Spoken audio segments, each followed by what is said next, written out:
The obvious, the Rolex Daytona Panda, the 126500 LN, aka the new squint eye Panda. Ever since this thing hit the market, it was at a steady pace. It hit the market when the market was on its way down, ended up ultimately around that $33,000 price range. And again, let's not forget to mention that the retail price of this watch is $15,100, over 2x retail. In comparison to the hot market, this thing was trading around $55,000, so that was 4x the market almost. Next up is another obvious one, the Pepsi GMT on the Jubilee, the 12610 BLRO.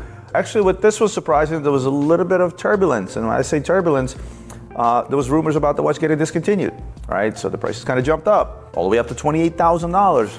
Then we realized they weren't discontinued. They went back down to the low 20s. Then the market kind of dried up. There wasn't enough product available in the secondary. They jumped back up to the mid-20s. And right now they're stable anywhere from that $23,000 to $24,000 price range based on the factors I told you earlier. Switching gears, it's a brand new Patek release, a 5980 white gold with sort of that jean dial and jean strap, if you will. A watch that was just recently shown by Patek Philippe. Patek is usually really good about getting their product out to market. They're one of those brands where the product is already ready to be released once they make the announcements, where a lot of companies will announce and then slowly release things just because they don't pre-make the stuff as much as perhaps Patek Philippe does. This thing retails for $78,000. It's on the market today for $220,000. Why? For one, you have a Nautilus by default is going to trade over list. Two, you have a brand new model, and historically, whether during the hype years, the down market, the up market, whatever market, historically Patek always comes out of the gate high. It then slightly comes down, but in the case of a Patek such as this, and it being a Nautilus, and not remembering not too long ago how well Nautiluses do long term, hence the price of, again,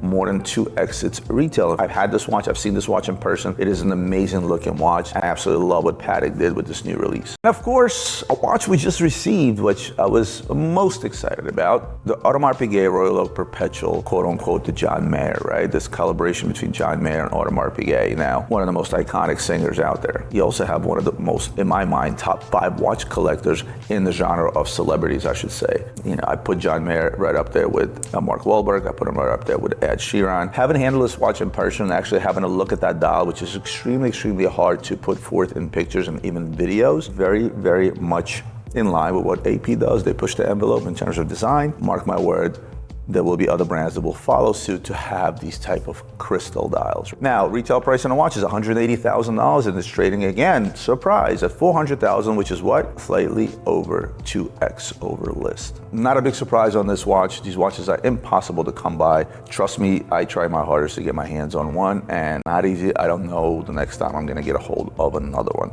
Oh, the Mans Daytona. Now that they made the Mans Daytona in white gold and they quickly discontinued, announcing the yellow gold, $250,000, 5x. Am I surprised? Not at all. And the reason I'm not at all surprised is how often do you see Rolex make technically a limited edition? Yes, they're not numbered, but certainly the amount of time they took to produce them, they made very few. Something like this, where Rolex flat out comes out and said, oh, here's a brand new watch. Oh, sorry, it's discontinued. And it's gone.